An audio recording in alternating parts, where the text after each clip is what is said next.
I wanted to ask you about this last election here in Maricopa County. Goodyear and Glendale both had elections this Tuesday. What are your thoughts on this tug of war back and forth between the Board of Supervisors and HEAP and how this last election was run? Do you have any thoughts on that? I do. I have a lot of thoughts on that, actually. So the Board of Supervisors ran this last election. They completely crowded the Maricopa County recorder out of it, out of the administration, basically said, you sit over there and play with your voter rolls, which are super important, by the way. But in terms of the elections administration, they ran the whole election the way that they wanted. We saw how that worked out. It was a disaster. It didn't work. Justin Heap is the person who was elected by the voters of Maricopa County in order to administer our elections. That's what everybody thought they were voting on. That's what voters expected to get when they elected Justin Heap. And the reason that they elected him was because they know that he knows what he's doing. And so why don't you put the guy who knows what he's doing in charge of administering the elections, and then we won't have problems like this.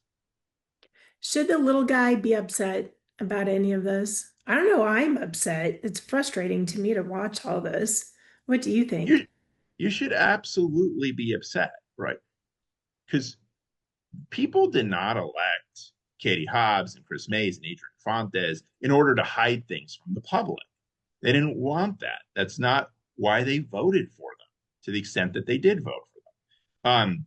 They didn't elect the Maricopa County Board of Supervisors in order to fight against improving the administration of our elections. To the contrary, many of these folks ran on fixing what's wrong with our elections and not being like the old Maricopa County Board of Supervisors, being responsive to the public.